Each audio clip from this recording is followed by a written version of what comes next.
ہوتا ہے تو فرماتے ہیں کہ مسلمان کی تنزلی کی بہت ساری وجوہات بیان کی جاتی ہے، مگر اس کی بنیادی وجہ کیا ہے؟ ان قوم اتخذوا هذا القرآن مہجورا، کہ اللہ کے رسول صلی اللہ علیہ وسلم نے جب قریش نے اللہ کی کتاب پر لبیک نہیں کہا تو آپ صلی اللہ علیہ وسلم نے شکایت کی کہ میری قوم نے کتاب کو چھوڑ دیا ہے۔ وہ تو کافر تھے، مشرک تھے، انہوں نے چھوڑ دیا تو بات سمجھ میں آتی ہے، مگر اس کے باوجود رسول اللہ صلی اللہ علیہ وسلم کو تکلیف ہوئی اور اللہ کے سامنے شکایت کی، اور اللہ نے اس شکایت کو معقول سمجھ کر اپنی کتاب میں ذکر کیا۔ مگر ہم تو رسول اللہ صلی اللہ علیہ وسلم کی پیروی کرنے والے، آپ صلی اللہ علیہ وسلم کی متبع، اور آپ صلی اللہ علیہ وسلم کو اپنا رسول ماننے والے، مگر اس کے باوجود آج صورتحال یہ ہے کہ ہم میں بہت بڑا طبقہ وہ ہے جو قرآن کریم کی تلاوت ہی نہیں کرتا ہے، عوام بھی،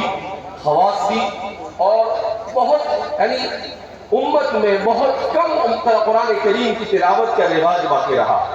اور جو قرآن کریم کو پڑھتے ہیں ان کو قرآن کریم کو تجوید کے ساتھ پڑھنا،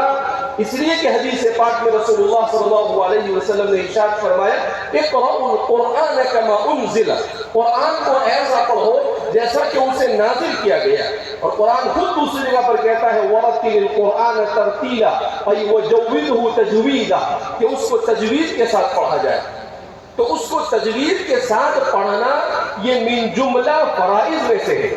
ایسا نہیں کہ قرآن کریم کو آدمی اپنی مرضی سے جیسا چاہے پڑھ لے، کیونکہ یہ عربی زبان ہے، یہ بڑی نزاکتوں کی حامل زبان ہے، یہ کلمات کے اعتبار سے بھی دنیا کی سب سے بہترین زبان ہے، اور ادائیگی کے اعتبار سے بھی قرآن کریم کی جو زبان ہے وہ دنیا کی بہترین زبان ہے۔ اب جیسے ایک لفظ کو ہم لیتے ہیں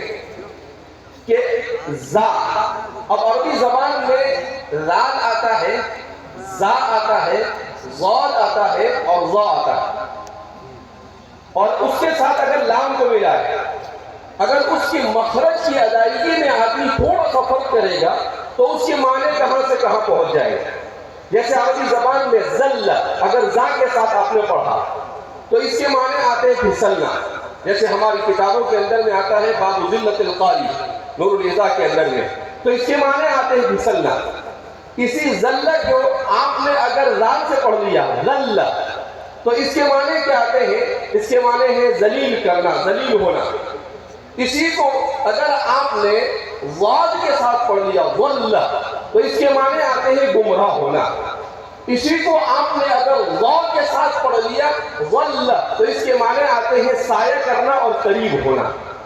تو ایک ہی لفظ، ایک ہی حرف ہے، مگر وہ الگ الگ اس کے مخارج کے ساتھ اس کو ادا کیا۔ اب اگر قرآن کریم نے کہیں پر ظل کہا، آپ نے اس کو ذل پڑھ دیا، تو ظاہر سی بات ہے اس کا معنی کہاں سے کہاں چلا جائے گا، بعض مرتبہ نماز سے فاسد ہو جاتی ہے۔ اس لیے قرآن کریم کو ہر شخص، ہر مسلمان پر واجب ہے کہ وہ قرآن کریم کو کما حقہ تجوید کے ساتھ پڑھے۔ آج کل مسلمان معاشرہ یہ سمجھتا ہے کہ تجوید کے ساتھ پڑھنا یہ حافظ بننے والوں کے لیے ضروری ہے، تجوید کے ساتھ پڑھنا یہ قاری لوگوں کے اوپر اور علماء پر فرض ہے، ہمارے اوپر فرض نہیں ہے، جبکہ ایسا نہیں ہے۔ تجوید کے ساتھ پڑھنا ہر ایک پر فرض ہے۔ ہمارے والد صاحب نے مکہ مکرمہ